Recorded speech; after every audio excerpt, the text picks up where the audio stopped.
Hello everyone, तुम्हा सर्वांचं स्वागत आहे या छोट्याशा पेपर प्रेझेंटेशन आणि मराठीचा पेपर कसा सोडवावा कसा लिहावा याच्या व्हिडिओमध्ये.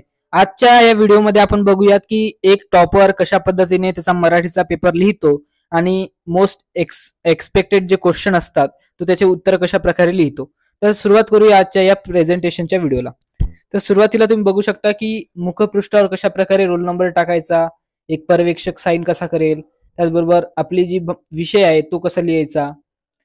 पेपराचे दिनांक आहे 13/2/2025 मराठी. तर सुरुवात करूया या लेक्चरच्या या पेपर प्रेझेंटेशनच्या व्हिडिओला. बघा, पहिला जो विभाग असतो तो गद्य विभाग असतो. तर त्यामध्ये बघा कशा प्रकारे आकृत्या वगैरे कशा प्रेझेंट केलेल्या आहेत. इकडून एक मार्जिन ड्रॉ केलेली आहेत. त्याचबरोबर योग्य तो प्रश्न क्रमांक टाकलाय की प्रश्न क्रमांक 1 मधील अ मधील 1. त्याचबरोबर हे सगळं रिप्रेझेंट केलं आहे.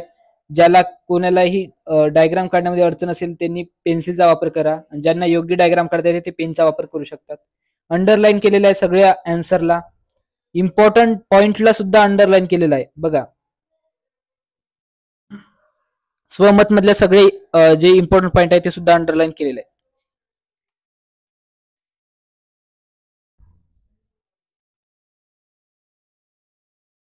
तुम्ही बघू शकता की प्रश्न क्रमांक 1 मधला आ इथून सुरू झालेला आहे, ज्यामध्ये बघा कशा प्रकारे आकृतीचे उत्तर लिहिलेले आहेत योग्यरित्या. आन्सरांना अंडरलाईन केलेला आहे. त्याचबरोबर तुम्ही स्वमत लिहिताना एखादी कोटेशन टाकत झाला तर इथे बघा निसर्गावर होतं त्यामुळे लिहिलं आपण वृक्षवल्ली आम्हा सोयरी वनचरी. तुकाराम महाराजाचा कोट आपण दिलेला आहे तिथे, त्यांचं एक वाक्य दिलेलं आहे त्यामध्ये. अशानं काय होणार तर तुमचं जे स्वमत आहे ते एकदम सुंदर प्रकारे दिसेल. आन्सरांना अंडरलाईन करत चला.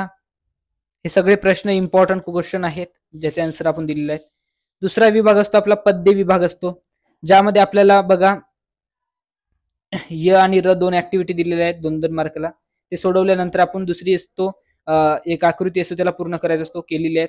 नंतर आपल्याला जे आहेत ते आपलं एक स्वमत विचारलं जातं ते पण आपण लिहिलेलं आहे. बघा, रोजमातीत कविता आली ते बघा रोजमातीत कविता लिहिलं आहे. तर कवितेचं कवी कोण आहे ते पण मांडलं आहे, कल्पना दुधाळ. सगळं त्याची जी थीम आहे ते स्पष्ट केलेले आहेत. कवितेचा विषय वगैरे त्याला अंडरलाईन केला आहे आपण. योग्य त्या प्रकारे रिप्रेझेंटेशन केलं आहे. ओळीचा अर्थ लिहा, भावार्थ वगैरे बघा कसा लिहिण्यात आलेला आहे, कसा रिप्रेझेंट केला आहे. रसग्रहण मध्ये आशय सौंदर्य काय लिहायचं, काव्य सौंदर्य काय लिहायचं ते पण लक्षात ठेवा. आशय सौंदर्यामध्ये आपण कविता कुठून घेतली आहे ते लिहितो, कवीचं नाव लिहितो, कोण्या ह्या ओळी ज्या आहे कोण्या कवितेच्या आहे ते लिहितो. त्याचबरोबर कवितेचा जो विषय आहे तो लिहितो आपण. काव्य सौंदर्यामध्ये काय करतो तर कवीला काय म्हणायचं त्या ओळीमध्ये ते सांगतो, म्हणजेच काय इथे त्याचा सरळ अर्थ सांगतो काव्य सौंदर्यामध्ये. तिसरं असतो भाषिक वैशिष्ट्ये, ज्यामध्ये आपण कवितेची भाषा कशी आहे ते लिहितो, भाषा शैली कशी वापरली आहे ते लिहितो. विभाग 3 आहे साहित्य प्रकार, जो की कथा आहे. त्या कथेचं एक उतारा दिला जातो, त्यावरून प्रश्नाची उत्तर लिहायचे ते लिहिलेले आहेत. त्यानंतर शोध कथेचं पात्राचं किंवा कायचं तरी वर्णन आलेलं आहे, अणूचं वर्णन आलं, त्यामुळे आपण अणूचं वर्णन केलं इथे आ मध्ये.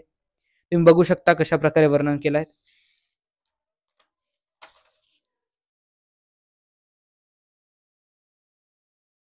नंतर उपयोजित मराठी, ज्यामध्ये आपण उपयोजित मराठीमध्ये जाहिरात असेल, मुलाखत असेल, हे सगळं बघतो.